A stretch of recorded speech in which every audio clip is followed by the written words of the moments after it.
SMR, 스몰 모듈러 리액터라고 하지 않습니까? 첫째 스몰이 게 작습니다. 작다는 거는 갖고 있는 안전 마진이 대형에 비해서는 훨씬 크게 할 수가 있습니다. 안전성에 있어서 탁월하다. 두 번째 모듈러라는 것 말이죠. 전력 수요에 대응하기가 매우 좋습니다. 그렇네요. 소형 모듈 원자로 지금 어느 단계까지 와 있고 지금 당장 상용화도 가능한 겁니까? 오늘의 플러스, 미래의 에너지 패권을 좌우할 SMR에 대해 알아보겠습니다. 정동욱 중앙대 에너지시스템공학부 교수와 함께합니다. 어서 오세요. 네, 반갑습니다. 예, 교수님. SMR 앞에 자주 붙는 말이 게임 체인저 이런 단어를 제가 많이 봤거든요. 네. SMR이 도대체 뭐길래 이런 수식어가 자주 붙는 걸까요? 앞으로 전기는 점점 더 많이 필요합니다. 예. 앵커님 이제 말씀하셨듯이 100기가와트를 넘었습니다. 최대 전력을 갖다가요. 이거는 이제 날씨 탓도 있지만은 또 이제 첨단 산업, 또 데이터 센터 이런 것들도 기여한 바가 큰데요. 사실 탄소 중립을 가기 위해서는요. 가장 중요한 것이 공급 측면에서는 우리가 쓰는 에너지를 갖다가 전기로 쓰는 것입니다. 예. 예를 들게 되면은 아침에 일어나서 어머님들이 식사를 준비하실 적에 가스레인지를 켜지 않습니까? 예. 그거 다 전기로 해야 돼요. 이제 인덕션으로. 네. 그다음에 또 난방 같은 것도 전기로 해야 되고 그래서 전기 사용 비율이 전체 에너지의 절반은 돼야 된다라는 것이 공통적인 인식입니다. 그러니까 앞으로 전기는 계속 많이 필요하게 될 것이고 전력 피크는 계속 올라갈 것입니다. 네. 다행히 오늘은 비가 와가지고 뭐 전력 수요가 100기가와트 넘지 않겠지만은 앞으로 100기가와트를 넘는 거는 아주 일상화가 될 것입니다. 그런데 그런 전기를 갖다가 공급하려는 하는데 앞으로 탄소 중립 때문에 우리가 탄소를 내는 발전은 쓸 수가 없어요. 화력 발전 말씀하시는 거죠? 화력 발전 같은 건 쓸 수가 없어요. 예. 그러니까 결국은 무탄소 전원을 써야 되는데 인류가 갖고 있는 우리나라가 아니고 전 세계 인류가 갖고 있는 무탄소 에너지원은 재생과 원전 두 개밖에 없습니다. 예. 그러니까 이 두 개로 공급을 해야 되는데 예. 재생에너지는 좋습니다. 여러 가지로 뭐 굉장히 사회적 수용도도 좋고 그 다음에 또 빨리빨리 이걸 또 생산하는 발전소를 갖다 만들 수도 있고. 예. 그런데 오늘 같이 비가 오는 날에는 전기가 잘 안 나오죠. 그렇네요. 그러니까 항상 우리가 필요한 기본적인 전기는 다른 전원, 예를 들면 무탄소 전원 중에서 원전 갖고 쓸 수밖에 없습니다. 예. 그럼 이제 원전을 더 많이 쓰게 되는데 더 많이 쓰게 되면은 어떻게 됩니까? 더 안전하고 또 효율적이고 또 효과적인 그러한 원전을 갖다 써야 되지 않겠습니까? 예. 그러니까 그런 측면에 있어 가지고 대형보다는 소형이 훨씬 유리하다는 것입니다. 네. 그래서 여기 주목하고 있고 그래서 이게 앞으로 전력 시장에서 중요한 역할을 하게 될 것이다. 그래서 이것이 게임 체인저로 들어올 것이고 언제 들어올지는 아마도 지금 라디오를 듣고 계신 시청자분께서 조만간에 보시게 될 거로 저는 봅니다. 아, 그렇군요. 네. 교수님 말씀 정리해 보면 전력 사용량은 계속 늘고 있는 과정에서 추가 공급해야 되는데 탄소를 유발하지 않으면서 전력을 특히 기저의 형태로 펀더멘탈 형태로 꾸준히 공급할 수 있는 방식으로 아주 유의미한 게 원전이다. 이 얘기 해 주셨고 그런데 제가 궁금한 건요. 그동안 우리나라 원전이라는 건 어떻게 보면 광역화해서 원전으로 전력을 공급한 방식을 주로 썼지 않습니까? 특정 지역에서 대규모 원전 설비를 구축하고 거기에서 규모의 경제를 실현해서 저렴하게 전력을 생산한 다음에 광역으로 뿌려주는 체제가 어떻게 보면 경제적으로 이점이라고 그동안은 그렇게 믿어와서 그걸 한 것 같은데 이제는 그게 아니라 SMR이라고 하는 소형 원전으로 오히려 이게 더 중요하다는 의견이 나오는 이유는 뭐예요? 지금까지는요, 뭐 원전뿐 아니라 다 이제 규모의 경제를 갖다가 키우기 위해 가지고 규모의 경제를 통해서 경제성을 얻는 것이거든요. 예. 그러니까 계속해서 대형화되고 예. 계속해서 집단화돼 가지고 전기를 뿌렸는데 송전망 같은 것이 큰 이슈가 됩니다. 우리나라도 지금 송전망 부족 때문에 난리가 나 있죠. 예. 그러니까 가면 갈수록 분산 전원 형태로 가야 되는 것이 첫 번째 앞으로 전력 산업의 트렌드가 됩니다. 그렇기 위해서는 작은 것으로 점점 이제 만들어가야 되는 것이죠. 그래서 예. 대형 원전대로의 기능이 있습니다. 이게 왜냐하면 규모의 경제가 있으니까 그리고 기본적으로 펀더멘탈리 필요한 걸 갖다 공급해야 되니까 그건 대형 원전 하더라도 네. 추가적으로 되는 건 가능하면 분산전원 형태로 가면 좋겠다라고 하는데 분산전원에 적합한 건 사실 재생에너지예요. 그런데 재생에너지 같은 경우에는 아시다시피 간헐성이라는 그런 약점이 있습니다. 예. 그 약점을 대형 원전이 보완해 줄 수도 있지만 그보다는 소형 원전이 훨씬 더 낫다는 것입니다. 작기 때문에 운전하기 쉽고 그다음에 또 이것이 재생에너지 규모는 어차피 좀 작아요. 예. 수기가짜리 재생에너지 단지는 드물지 않습니까? 예. 그러니까 분산에너지로서 쓸 적에 그걸 조합해서 쓰기에 유리하기 때문에 그때는 부각되는 것이고요. 예. 첫 번째 질문하신 거에 좀 돌아가서 답변을 드리면은 이걸 SMR, 스몰 모듈라 리액터라고 하지 않습니까? 예. 첫째 스몰이 게 작습니다. 예. 작아서 어느 정도 작냐면은 통상적으로 봤을 적에 대형 원전을 갖다가 뭐 1기가와트, 1000메가와트짜리를 본다면은 꼭 정해진 스탠다드는 아니지만 대략 한 300메가와트 이하, 3분의 1 이하면은 이건 작다라고 봅니다. 작으면 뭐가 유리하냐라고 하실 거 아닙니까? 그럼 보면 말이죠. 작다는 거는 갖고 있는 안전 마진이 대형에 비해서는 훨씬 크게 할 수가 있습니다. 안전 마진이 뭘까요? 왜냐하면 이게 발전소라는 것은 이것이 안정적으로 있다가도 어떻게 좀 과도 상태로 흔들릴 수가 있어요. 예.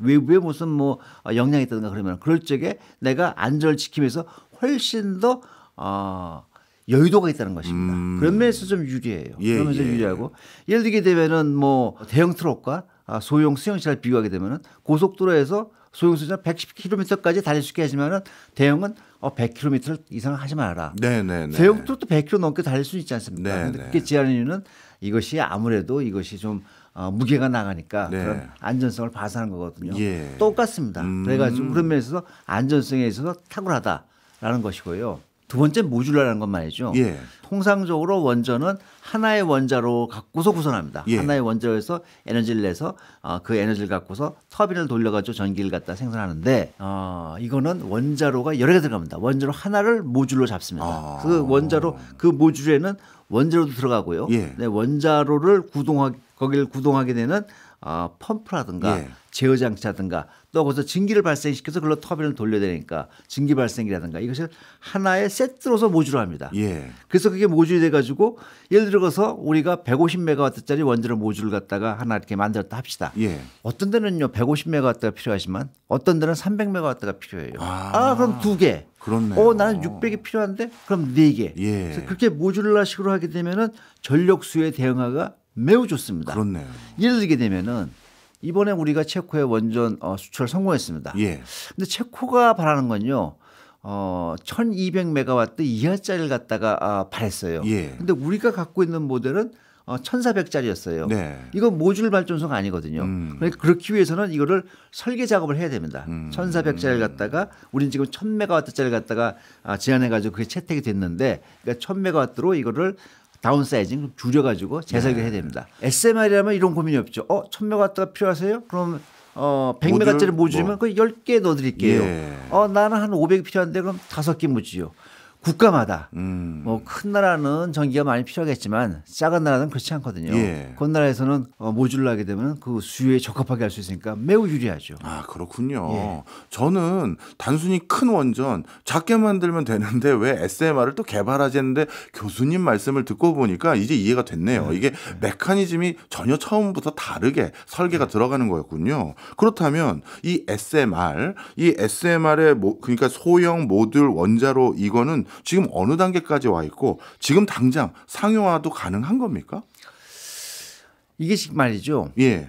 SMR은 여러 가지 장점이 많습니다. 예. 장점이 많은데 단점도 있어요. 세상에 예. 장점만 뭐 다 있었으면 벌써 들어왔죠. 그렇겠죠. 그 단점 뭐냐면은 경제성이 많은 사람들이 이것이 좀 걱정을 하는 것이에요. 이제 과연 경제일 것인가라는 거에 대해서. 그런데 이것이 이제 기술 개발이 그동안 많이 진척이 됐고 예. 그다음에 세계적으로도 또 전력 요금도 많이 올랐어요. 뭐 에너지 단가도 많이 오르고 그래서 그런 관점에서 봤을 적에 이것이 충분히 이제 경쟁력을 갖고 있다라고 판단하는 사람도 있습니다. 예. 그래서 이것이 지금 시장의 테스트에 들어오고 있는 것입니다. 예를 들게 되면은 뭐 빌 게이츠 그분은 이제 뭐 컴퓨터 소프트웨어로서 굉장히 세계적인 부호가 되신 분인데 그분이 앞으로 에너지 산업에 기회가 있다. 그것도 이제 무탄소 에너지 산업이고 안정적으로 전력을 공급할 수 있는 이 원자력에 기회가 있다. 그래서 그분은 세대를 줄여서 지금 제4세대 원자로 형의 SMR에 투자를 했습니다. 그래서 그 지금 건설하겠다고 지금 부지까지 잡아가지고 부지 정지 작업 들어간 걸로 알고 있고요. 그 다음에 캐나다. 캐나다에서는 지금 우리하고는 좀 노형의 성격이 좀 다른데 그것도 역시 SMR로서 BWRX300이라는 것입니다. 그거는 비등 수형이라 그래서 이게 원자로 자체에서 증기를 만들어 가지고 이 터빈을 구동하는 방식인데 300메가와트짜리입니다. 그거는 이제 온타리오 전력사라고 캐나다에서 두 번째로 큰 전력사입니다. 예. 그 전력사에서 자기네 부지에 짓겠다고 건설허가를 신청했습니다. 그리고 영국에서도 영국의 롤즈로이스가 SMR을 만듭니다. 예. 근데 롤즈로이스는 자동차 회사인데 원자력 기술을 갖고 있냐? 그러실 거 아닙니까? 예. 근데 롤즈로이스가요. 영국은 원자력 잠수함을 만드는 나라입니다. 그렇죠. 그 원자력 잠수함에 원자력을 갖다가 제작 공급하는 게 롤즈로이스입니다. 그래서 롤즈로이스가 SMR은 나도 해볼 수가 있어. 예. 라고 나와서 롤즈로이스 SMR이라고 부릅니다. 자기네들 회사 상표를 붙여가지고. 예. 그걸 지금 인허가를 3단계 인허가인데요. 네. 지금 2단계 인허가까지 심사를 통과했고 3단계에 진입했습니다. 예. 그러니까 이거는 점점 시장에 들어올 시대가 오고 있다라고 볼 수 있고요. 이 서방 국가는 이런데 사실은 이 러시아, 중국은 더 빠릅니다. 더 빨라요? 더 빨라서 이미 중국 같은 경우에는 제 기억에 120메가와트짜리가 됩니다. 네. 그거 지금 SMR 갖다가 건설해서 원자로까지 지금 거의 설치가 됐고 2026년 이 정도 되면 가동을 하겠다라고 지금 공표를 하고 있습니다. 다만 아시다시피 중국의 원자력 정보는 저희가 취득하기가 대단히 어렵습니다. 예. 확인하기가 공개도 안 하고. 그래서 그것이 어떠한 기술 수준을 갖고 있는지 그런 거는 아직 잘 모르겠습니다. 예를 들면 모듈라 기술로 설계 되어 있는지 아니면 그냥 소형화한 것인지 그런 거에 대해서는 좀 파악하기가 어렵고요. 예. 러시아는 말이죠. 러시아는 북극을 지금 북극에 상당히 국토에 많이 연결되어 있지 않습니까? 예. 그래서 북극은 요즘은 이제 지구 온난화 때는 북극에 이제 얼음이 잘 얼지 않는다 그러는데 예. 그 북극 항로를 갖다 개척하기 위해서는 거기서 그 얼음을 깨야 돼요. 예. 그래야지 배가 갈 수가 있고 그래야지 이제 거리를 단축할 수 있으니까. 그래서 아이스 브레이커 그 쇠빙선이라고 그러죠. 그 쇠빙선에 원자로를 갖다 장착해 가지고 예. 이미 쓰고 있어요. 예. 그 쇠빙선에다가 이미 원자로 장치를 쓰고 있는데 그걸 갖다 지상유로 쓰지 못할 이유가 뭐가 있어. 그래가지고 그걸 갖다 지상유로 하는 걸 그 역시도 시베리아 지역에. 시베리아 지역은 거기다 송전선을 깔기는 대단히 어렵거든요. 그렇겠죠. 그러니까 이제 시베리아 지역에 건설하겠다. 이미 건설 착수한 걸로 제가 기억은 하고 있고요. 어쨌든 간에 거기 하겠다고 나오고 있고 그래서 이미 이 러시아 중국 같은 데는 이 서방 국가보다는 좀 더 속도가 앞서가고 빠르군요. 있습니다. 예. 국가마다 차이는 있습니다만 어떤 국가는 형태가 좀 다를 수는 있을지언정 이미 사용하고 있는 국가도 있고 다른 국가들은 이미 개발이 상당 부분 전개돼서 곧 우리가 상용화를 목전에 두고 있다 이런 말씀인데 근데 아까 말씀을 듣다 보니까요. 우리 롤스로이스사도 이렇게 SMR에 관심이 있는 그 이유들 중에 하나가 이렇게 핵잠수함이나 이런 데 사용한다라는 걸 말씀해 주셨는데 그러면 SMR은요. 단순히 원자력 발전소로 전력 생산에만 사용되는 게 아니라 이게 다양한 데 탑재되면 다양한 목적으로 활용될 것 같아요. 아니 좀 그 반대입니다. 이게 뭐냐면 사실은 이제 이미 잠수함에 쓰던 예.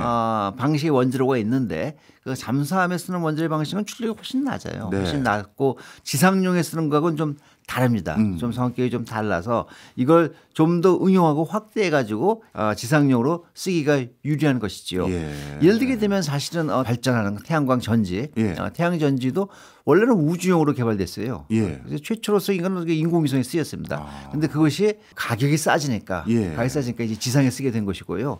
이제 원자력 발전소에서는 원자로도 사실은 잠수함부터 시작했거든요. 잠수함부터 시작해가지고 이것이 점점 규모의 경제를 커왔는데 이제 커졌다가 보니까 이제부터는 작게 가는 것이 더 유리하겠다. 전력망도 완전히 좀 커졌고 그다음에 여러 가지 다용도를 쓰기 위해서 그래가지고 SM에 다시 오기 때문에 사실은 이 잠수함 기술에 썼던 것 갖다가 쓰는 거는 이 지상용에 쓰는 거는 그다지 어렵지 않습니다. 그래서 영국은 대형 원전은 인프라가 없어요. 예. 자기네들이 갖다가 지을 수 있는 인프라가. 그래서 대형 원전은 해외에서 와서 지어달라. 예. 우리나라한테 손을 내밀지 않습니까? 예. 영국에 와서 좀 원전 좀 지어달라 이렇게 하고 있지 않습니까? 하지만 SMR만큼은 자국 기술 갖고 자국 인프라 갖고서 해보겠다라고 그래가지고 그렇게 열심히 뛰고 있는 것입니다. 대형 원전에서 우리나라의 기술력이 이미 알려진 것이고요. 그러면 SMR이라는 이 소형 원전 기술에 대해서는 우리나라가 지금 전 세계 경쟁력 단순 비교하자면 좀 우위에 있습니까? 아니면 약간 뒤처지고 있나요? 이게 우위에 있다, 뒤처지게 있다라고 한마디로 말씀드린 거는 쉽지 않습니다. 다들 이제 치열한 경쟁의 게임에 있습니다. 이그젬플 하나 드리면요. 예.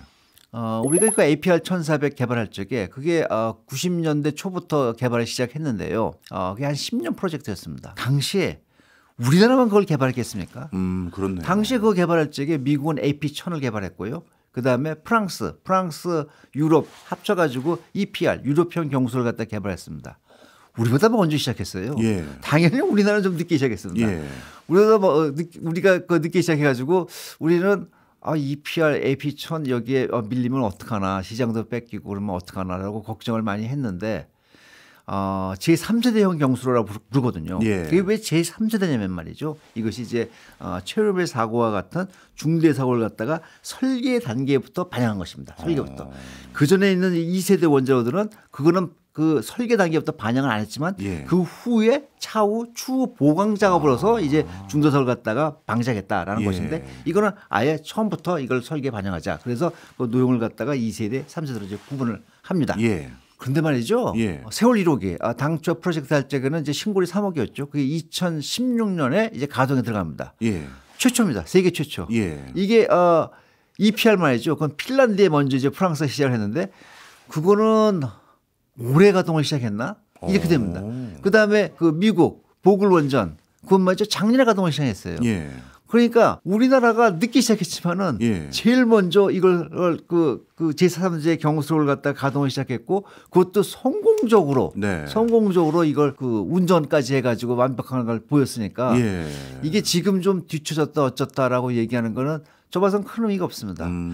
기술 수준으로 본다면 말이죠. 우리나라도 이 SMR에 대해 가지고 상당한 연구 투자를 해왔어요. 이미 1990년대 말부터 시작해가지고 2010년대 중반까지 해가지고 우리나라가 스마트라는 그거는 이제 일체형 원자로인데 예. 일체형 원자로서 원자로 하나 모듈입니다. 모듈과 모듈을 연결하는 건 당시엔 생각하지 않았어요. 그냥 예. 모듈 하나 정도 되는 원자로를 개발해서 다른 국가들도 그런 유사한 걸 개발했습니다. 대표적으로 미국 웨스팅하우스는 아이리스라는 예. 그러한 일체형 원자로를 갖다 소형 원자로를 만들었고 했는데 이거를 인허가 심사까지 마친 건 우리나라밖에 없습니다. 그 네. 인허가 심사를 마쳤다는 건 뭐냐면은 제3자 검증을 했다는 뜻이거든요. 예. 거기까지 간 건 우리나라밖에 없고요. 2012년도에 우리나라가 표준 설계 인가를 받고 그 이후에 사우디아라비아가 관심을 표합니다. 그래서 사우디아라비아가 석유 부국인데도 불구하고 첨단 원자로를 갖다 한번 우리나라에 해보겠다 사우디에. 네. 그래가지고 우리나라 찾아보니까 우리나라밖에 없거든요. 그래서 예. 우리나라에 관심을 둬가지고 2015년부터 18년까지 3년간 타당성 연구를 합니다. 네. 과연 사우디아라비아에 이걸 갖다가 넣었을 적에 이것이 경제적일 것이고 어디다 넣는 것이 좋을 것이고 어떻게 이걸 건설하면 좋을 것인지 이걸 우리나라하고 같이 합니다. 그래서 지금 지어졌나요? 아니요. 근데 사우디아라비아를 평가해 보니까 비싸다. 대형 원전 짓는 것이 현재로서는 사우디한테는 최적이다. 그래서 사우디아라비아는 이제 소형 모듈 원자로 이건 하지 않고 대형 원자로 방향을 틉니다. 그래가지고 사우디아라비아는 현재 2개의 원자로를 네. 발주하겠다라는 예. 그러한 방향을 갖고 있고요. 예. 그것도 조만간에 발주하겠다는데 풀렸으면 좋겠습니다. 이게 약간의 외교적인 문제가 좀 있습니다. 있는데 사우디아라비아가 발주하겠다는 건 1,400메가와트짜리 2개 딱 우리나라 APR 1,400을 바라보고서 한 것 같더라고요. 그래가지고 그걸 지금 계획은 내세우고 있고 하고 싶은데 여러 가지 국제 외교적인 문제 때문에 지금 나가지 못하고 있는 상황입니다. 네. 어쨌든 우리나라도 SMR 기술이 상당히 있었고 그 이후에 2018년도 이후에는 사실은 기술을 갖다 유지 관리하는 차원에서 갖고 있다가 해외에서 이제 SMR 붐이 그 당시부터 이제 본격적으로 일어납니다. 해외에서도 이 SMR 붐은 대략 한 2010년대부터 시작해가지고 시작했는데 그래서 우리나라도 혁신형 SMR 좀 더 혁신적으로 개선한 걸 해보자. 그래가지고 본격적인 사업 착수를 한 거는 작년에 이제 혁신형 SMR 기술개발 사업단이 발족을 하면서 네. 시작이 됐고요. 이제 그 전에는 물론 우리는 사전 준비 연구 같은 걸 좀 했었죠. 그래서 지금 진행 중에 있어서 2028년에 표준 설계 인가를 받겠다라는 목표와 2034년에 첫 번째 모듈을 갖다가 해보고 그다음에 2035년에 4개 모듈까지 해서 완공을 하겠다는 것이 국가계획으로 추진되고 있습니다. 그렇군요. 대형 원자로 중에서 3세대 같은 경우도 늦게 시작했지만 제일 먼저 완공해서 잘 운영도 하고 있고 SMR 같은 경우도 상대적으로 우리가 여러 부분에서 강점도 보이고 있고 먼저 콜도 받은 수준이다. 이렇게 정리를 해도 되겠네요. 교수님 말씀 듣고 보니까요. 우리나라가 지속적으로 수십 년 동안 진화 발전시켜왔던 원전이 지금까지 참 유용하게 써먹는구나 이런 생각이 들긴 합니다. 그런데 그 과정에서 우리나라에서는 바로 밑에 있는 나라의 일본 후쿠시마 원전 사태 때문인지 원전에 대해서 국민들이 한번 크게 고민한 적이 있지 않습니까? 그러고 나서 우리는 나름대로 뭐 국민투표 등을 통해서 어느 정도 방향성을 정했는데 그 사이에 유럽과 미국을 봤더니요. 한때 유럽 국가들 중에서도 원전에 어떻게 보면 반대했던 국가들도 다시 요즘 원전으로 돌아선 국가도 있고 미국 같은 경우도 바이든 대통령만 하더라도 원전에 대해서 부정적인 입장이었는데 오히려 요즘은 인공지능 때문인지 뭔지 모르겠습니다만 적극적으로 원전으로 돌아섰거든요. 물론 뭐 해외에서 그렇게 하니까 우리도 그래야 된다 이런 건 아니지만 중요한 참고 자료는 되니까요. 어떻습니까? 이 전 세계적인 원전을 바라보는 입장 어떻게 바뀌어가고 있나요? 먼저 앵커님이 말씀해 주신 것 중에서 이제 뭐 국민투표로 정한 적은 없고요. 그거 그때 국민들의 의사결정 그런 거 아닌가요? 이게 이제 전 정부에서 이제 공론화, 예. 공론 조사라는 걸 통해서 예. 당시에는 이제 신고리 오리코기 지금 세울 3, 4호기인데 그것을 이제 건설을 할 것이냐. 건설이 이제 건설 중이었거든요. 건설 중이었는데 그걸 잠시 중단시키고 건설을 계속해서 이건 마칠 것이냐 아니면은 이거는 여기서 공사까지도 중단시킬 것이냐 놓고서 이제 공론조사를 했죠. 그 결과 이건 마무리하자라는 걸로 결론이 났죠.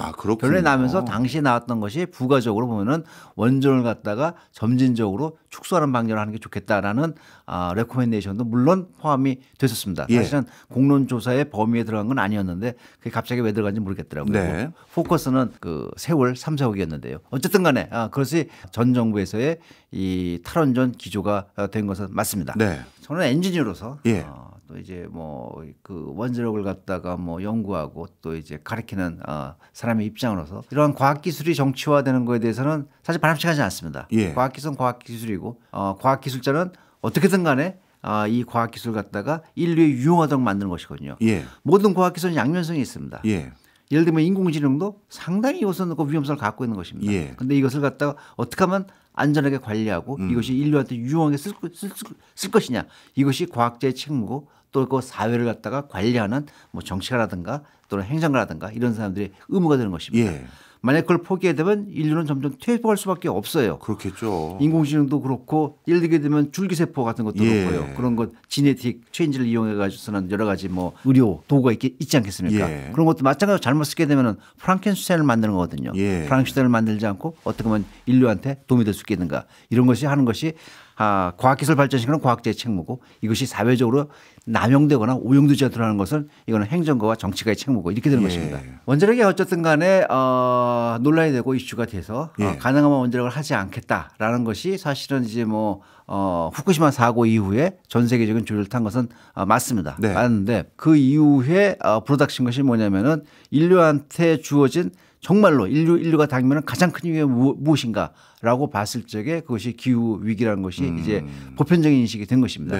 2015년도에 파리 기후 협약에 이제 150 국가가 넘는 국가 수반들이 모여가지고 협약에 서명을 합니다. 후쿠시마 사고 났을 적에 그러한 국제적으로 뭐 세계적으로 다 유엔에서 모여가지고 이거 정말 인류를 위협하니까 안 되겠다 하는 건 없습니다. 어떤 위험이 더 큰지에 대해 가지고 이제 세계적으로 인식을 하게 된 것입니다.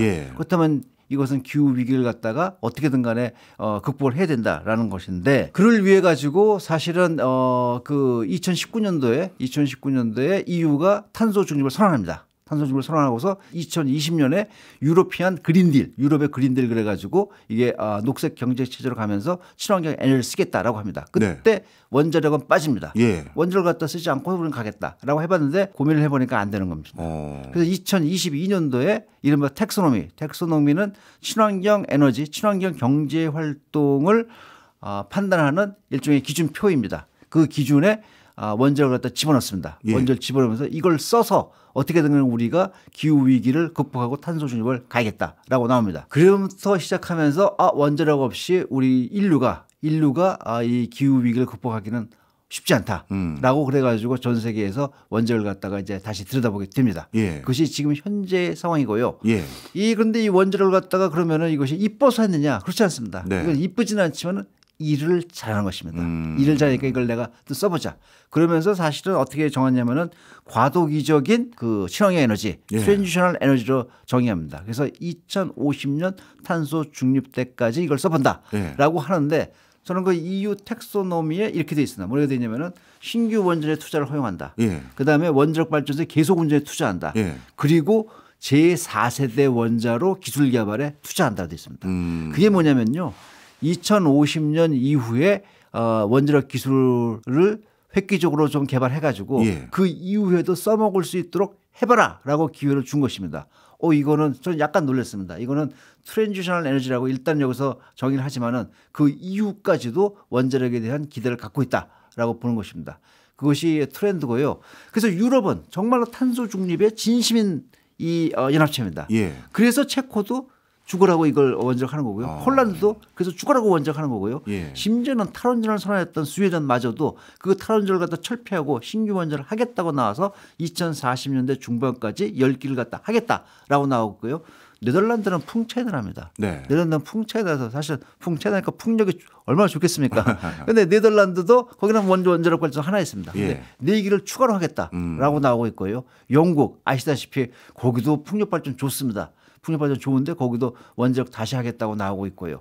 그래서 유럽을 보게 되면은 전 세계 에너지 동향이 어떻게 가는지는 분명히 보입니다. 네. 미국은 말이죠. 앵커님 말씀하신 대로 공화당은 항상 원자력에 대해서 굉장히 프로 뉴클리어였어요. 예. 그런데 민주당은 사실은 이제 카터 대통령 이후로 사실은 그 원자력에 대해서 약간 좀 한 발짝 들어놓는 입장이었습니다. 예. 왜냐면은 카터 대통령이 이제 그 대통령에 계실 때 그때 미국에서 1979년도 TMI 사고가 발생합니다. 예. 그러고 나서 카터 대통령은 원자력은 좀 피해야겠다. 그래가지고서는 이제 민주당은 약간 원자력에 대해서는 한 발짝 떨어져 있는 뭐 적극적으로 반대하지는 않지만 예. 한 발짝 떨어져 있는 지원하지는 않는 그런 스탠스였는데 바이든 대통령 들어오면서 원자력 이거 해야겠다. 심지어는 원자력 발전을 하게 되면 보조금도 줍니다. 예. 왜냐하면 원자력은 필수 에너지를 공급하거든요. 그러니까 재생에너지에다가 보조금을 주는 게 아니라 원자력 발전한다 그런다면은 그 수익성을 맞추기 위해 가지고 보조금을 줍니다. 왜냐하면 미국은 이 가스 발전 이런 것이 상당히 낮거든요. 그래서 네. 원자력 발전이 경쟁하기가 쉽지가 않습니다. 그러니까 보조금을 줘서 살리고 원자력 발전을 계속 운전하라고 돈을 또 지원해 줍니다. 예. 심지어는 말이죠. 원자력 발전을 갖다가 이제 폐쇄하기로 결정했는데 제 기억에 미국 미시간주에 있는 팰리사이드 원전입니다. 야 보조금 줄 테니까 다시 재가동 좀 해봐.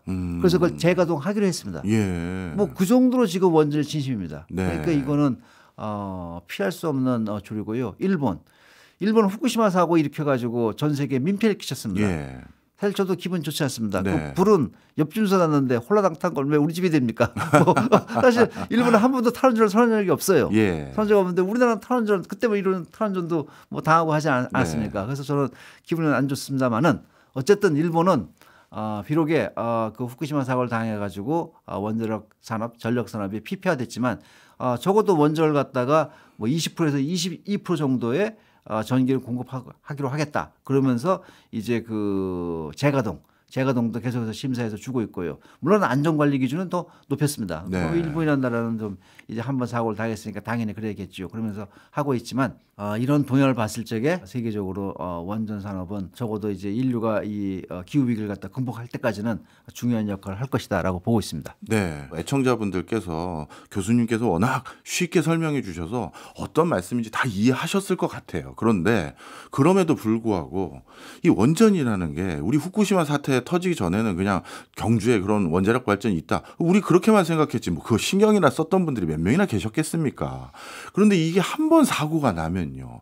워낙 돌이킬 수 없는 사고가 나다 보니까 그 진짜 0.000 몇 퍼센트의 그 아주 작은 확률이라 하더라도 후쿠시마 정도의 해일이 있을 줄 사실 그게 몇천 년 만에 있는 뭐 해일이라고 하는 평가도 있던데 그런 게 또 없으리란 법이 없잖아요.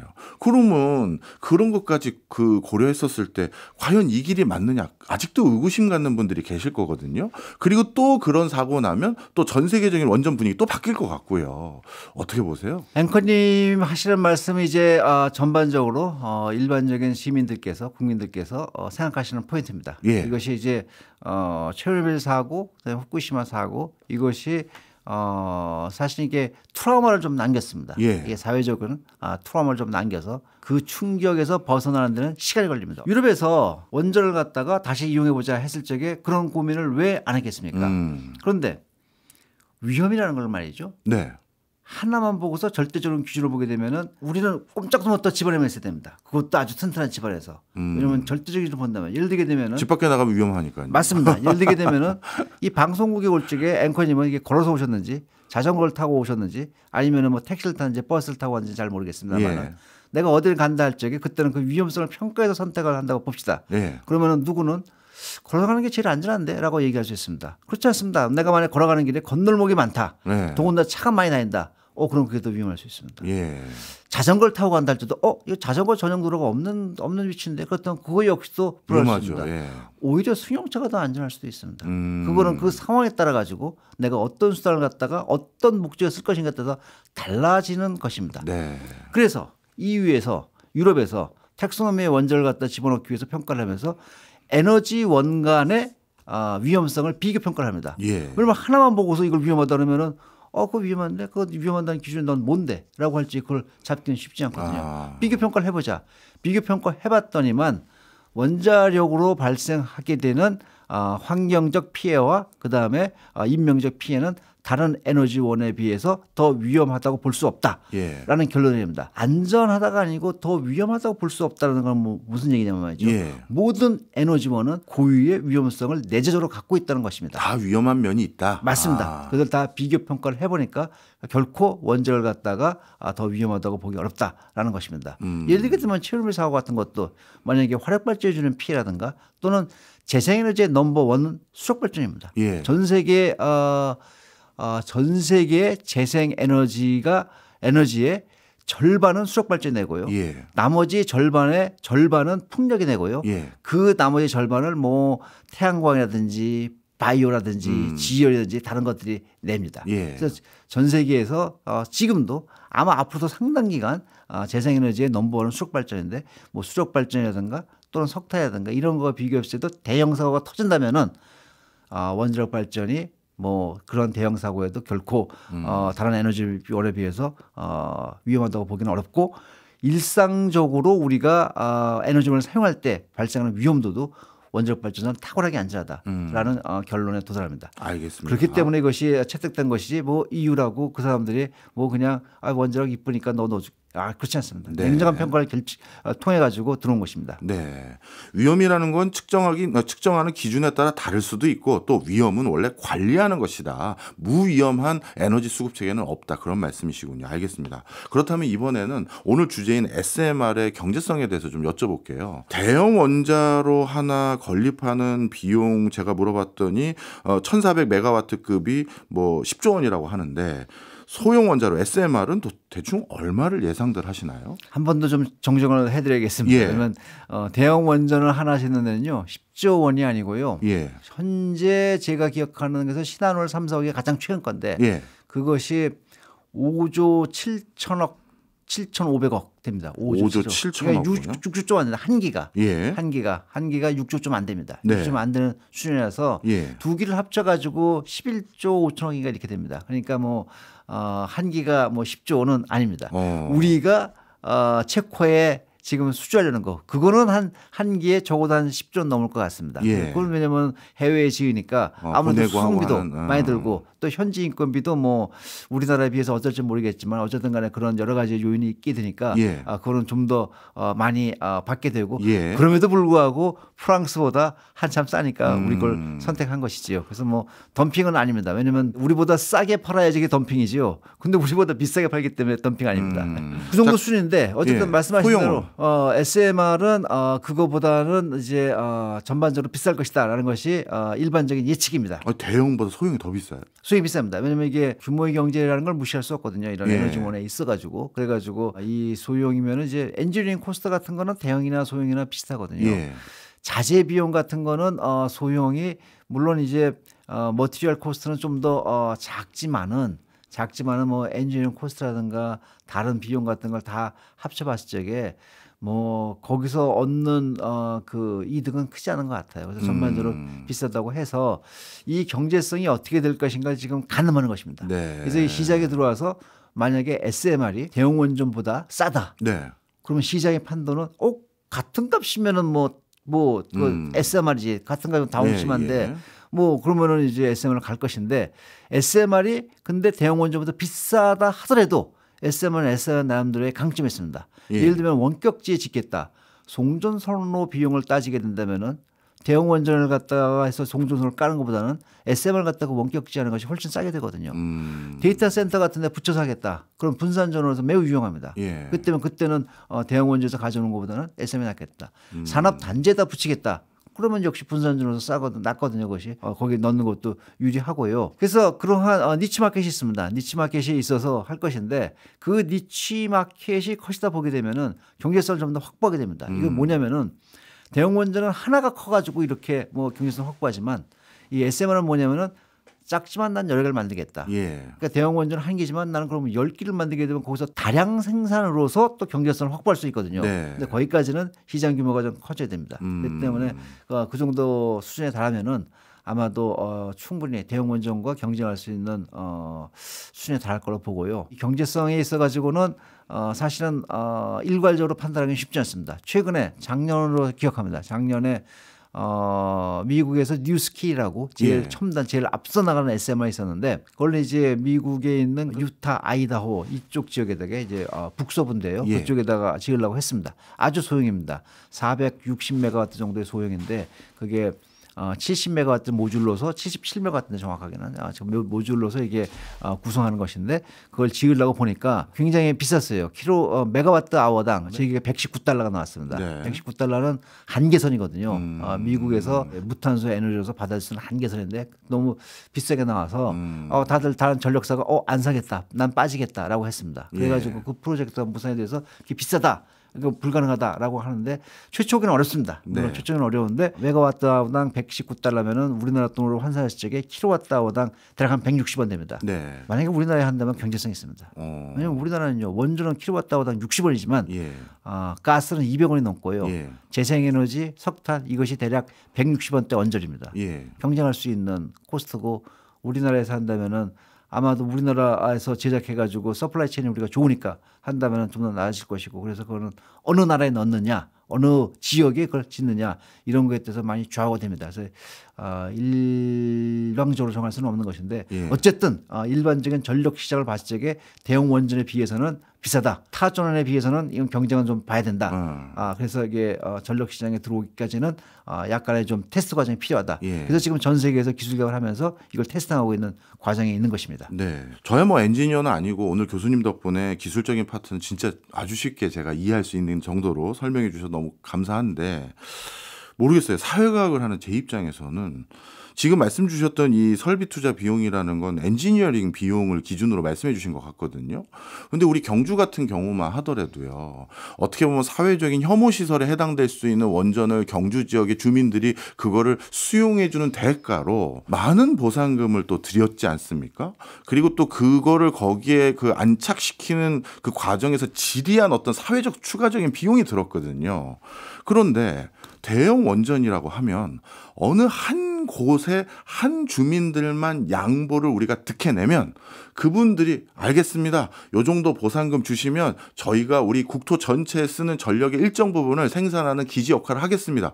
사회적 합의가 한 곳만 설득하니까 좀 쉬울 것 같아요.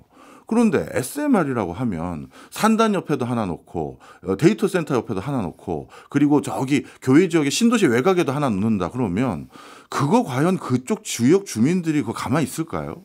그러면 그쪽 지역 주민들도 보상해주는 비용이라든가 각각의 그 전선이 넓어지는 효과가 있어서 이것들을 다 어떻게 수용시키고 어떻게 설득할지 저는 그 코스트가 훨씬 더 커 보이거든요. 어떻게 생각하세요? 사회적 비용, 엑스터널 코스트라고 부르죠. 외부 비용이라고 부르는데요. 경제학 하시는 분들은. 예. 그것이 과연 대형 원전과 소형 원전 됐을 적에 대형 원전은 한 곳만 하면 되지만 소형 원전은 여러 곳에 하게 되니까 이것은 그 사회적 비용은 어떻게 될 것이냐라는 말씀을 하십니다. 먼저 외부 비용에 대해서는 그거 역시도 사실은 각 에너지원에 대해서 비교 평가를 해야 되는 것이 첫째입니다. 첫째 봐서 예를 들면 석탄 화력발전소 이것이 기후 위기뿐 아니라 그것은 그 외부 효과가 없느냐 매우 큽니다. 예를 들게 되면 호흡기 질환을 유발하게 됩니다. 그 호흡기 질환 유발해서 사망률도 높아지게 되고 병원 비용도 증가하게 되고 그런 게 굉장히 크게 되고요. 그다음에 또 그게 뭐 석탄재 같은 거 나오는 거 이런 것들도 사실은 처리하기가 만만치 않습니다. 이런 것들도 있고요. 가스 발전도 역시 마찬가지입니다. 그래서 뭐 온실가스가 나와서 하는 영향을 주는 것도 있고요. 재생에너지라고 그게 없느냐? 그러면 재생에너지는 어떤 사회적 코스트가 있게 되면 사회적 코스트로 가기 전에 이게 보게 되면 우선 송전망 비용을 갖다가 기존 원전에 비해서 몇 배로 증가시키게 됩니다. 예를 들게 되면은 뭐 1기가와트 정도가 대형 원전이 감당하는 것이다. 라면 재생에너지 같은 경우에서는 적어도 4 내지 5기가와트 정도를 준비를 해야 됩니다. 그래서 날씨가 좋은 날은 이것을 4 내지 5기가와트를 갖다 내보내거든요. 그럼 고속도로로 송전망 고속도로와 같은 것이니까 이 고속도로를 훨씬 더 넓게 만들어야 되는 것입니다. 그런 추가적 비용이 있고요. 그다음에 백업 전원 아시다시피 간헐적이기 때문에 이게 전기를 내지 할 때는 다른 보완 수단을 해야 됩니다. 그 역시도 외부 비용 효과로서 잡아야 되는 것이고요. 그다음에 재생에너지 같은 거는 상당히 토지 면적을 많이 차지하게 됩니다. 그런 토지 면적을 갖다가 내가 다른 데 쓰지 못하게 되는 기회비용 이런 것들에 대해서도 감안하기 때문에 그 엑스터널 코스트를 어떻게 비교 평가할지에 대해서도 고민을 해봐야 되는데 원전에만 고유한 특성한 것은 아니다라는 말씀을 드리고 싶습니다. 저도 뭐 저 교수님 말씀에 동의하죠. 다른 것도 다 엄청난 사회적 비용이 있죠. 그런데 이제 대기오염이라든가 뭐 기후 환경으로 인한 여러 가지는 저준위 저강도 위험이다 보니까 많은 사람들이 직접적으로 내 위험으로 인지하지 않는데 바로 내 건물, 내 동네 옆에 소규모 원전 들어선다 하면 이거는 고준위 위험으로 그 동네 주민은 즉각적으로 인식하다 보니까 그런 어떻게 보면 감성선에서도 또 영향이 있을 거 아니겠습니까? 맞습니다. 맞습니다. 말씀드린 것 중에 하나가 이제 체르노빌이나 후쿠시마 같은 건 일종의 트라우마다라는 말씀을 드리지 않게 트라우마다라는 말씀을 드렸습니다. 마찬가지로 원전이 작지만 이것이 만약에 우리 동네에 온다면 이것이 어떤 영향을 줄 것인가에 대해서 이런 것이 작용을 할 수가 있습니다. 시간이 저는 걸릴 거라고 봅니다. 그래서 저는 SMR이 어차피 빠른 시간에 급속히 전개되기는 만만치는 않다고 봅니다. 워낙에 이것이 좀 대형 시설을 갖다 요구하는 것이고요. 어쨌든 그걸 만들어내려면 상당한 인프라가 또 필요하고요. 그래서 이것이 점차적으로 들어오면서 써보니까 괜찮더라, 문제가 없더라라고 친숙화가 된다면은 그런 트라우마는 굉장히 SMR에 대해서는 줄어들 걸로 보고요. 우리가 항상 경제적인 효용 가치와 그다음에 우리가 받을 수 있는 어떤 피해에 대한 그런 비교 평가를 항상 좀 해야 됩니다. 그런데 그 SMR 같은 것이 있음으로 해가지고 내가 만약에 우리 지역 경제에 또 우리 산업 단지에 큰 도움이 될 수가 있겠다라고 본다면은 거기서 내가 만약에 문제가 된다 하더라도 SMR 같은 경우는 예를 들게 되면은 문제가 발생한다 그래도 가만히 놔두면은 안전 상태로 갑니다. 왜냐하면 원자력 발전소는 항상 냉각이 중요한데 출력이 낮게 되면은 그 냉각하는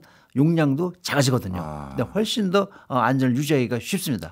그 안전에 대해서는 큰 강점이 있기 때문에 그런 점에 있어서 심지어는 미국에서는 그 SMR 같은 경우에서는 방사선 비상규획이 발전소 외부로는 필요가 없겠다라는 결론을 낼 정도의 안전 수준을 갖다가 갖고 있다고 봅니다. 그렇기 때문에 이것이 사실은 이 대형 원전과 다른 그렇게 크게 그 지역 인근에다가 우려를 갖다가 주지는 않을 것인데 네. 피부적으로 느끼게 되거든요. 아무리 말씀을 드려도 이거는 한번 옆에 두고 이거 지켜보고 피부적으로 그걸 느껴야 되기 때문에 그런 점에 있어가지고 시간이 좀 걸리는. 시간이 좀 걸리겠지만 개선은 분명히 될 것이다라고 네. 말씀드릴 수 있습니다. 예. 사실 저뿐만 아니라 많은 국민들이 원전에 대해서 참 마음이 동전의 양면 같은 마음이 있어요. 예를 들어서 해외에서 원전 수출해 왔다. 그러면 너무나도 기쁘고 야 이런 성과를 또 얻었구나 이런 마음은 있는데 이렇게 해외 국가들에게 원전 수출할 때 제일 설득하기 좋은 게 우리가 쓰고 있습니다. 아니겠습니까? 그런 점에서도 참 이게 동전의 양면 같네요. 저는요 그 노무현 대통령께서 하신 말씀을 참 명언을 하신 걸 제가 기억합니다. 뭐라고 하셨나요? 우리가 이제 경주에 예. 이제 그 중저준위 고준위 아니고 중저준위 방사선 폐기물 저장 소죠. 그 중저준위 폐기물 네. 처분장을 만듭니다. 만들고서 그 준공식 기공식이었던 것 같습니다. 거기에 이제 노무현 대통령께서 말씀하십니다. 제가 외국 정상들을 만나면서 우리나라 원전은 매우 안전합니다라고 얘기하면은 그 외국 정상들이 어쩌게 한국의 원전은 매우 안전합니까? 라고 이제 반문을 한다고 합니다. 네. 그때 노무현 대통령께서 이렇게 말씀하셨다고 합니다. 우리나라 원전은요, 지역 주민들하고 가까운 데에 짓습니다. 나라가 작기 때문에 도시에 가깝습니다. 네. 그러니까 우리는 더 훨씬 안전하게 만들고 훨씬 더 안전하게 관리해야만 됩니다. 예. 그것이 우리나라 원전입니다. 라고 얘기했더만 대다수 외국 정상들께서 다 그렇다 이해하시더라고요. 네. 이해한다라고 네. 말씀하시더라고요. 바로 그렇습니다. 우리는 이게 지켜나가는 것입니다. 예. 그것이 우리가 진보하는 우리가 발전하는 바로 그 계기가 되는 것입니다. 네. 원전 우리에게도 꼭 필요한 기술이고 또 우리가 다른 나라에게도 어떻게 보면 대안으로 제시할 수 있는 기술이니까 우리가 이걸 잘 관리하고 육성하는 그런 환경도 같이 만들었으면 하는 바람입니다. 오늘 많은 분들이 원전에 대해서 몰랐던 것들을 야 세상에 이렇게 전문 영역을 쉽게 설명해 주실 수 있을까 해서 제가 너무 깜짝 놀랐는데요. 다시 한번 정동우 중앙대 에너지시스템공학부 교수님께 감사드립니다. 고맙습니다. 네, 감사합니다.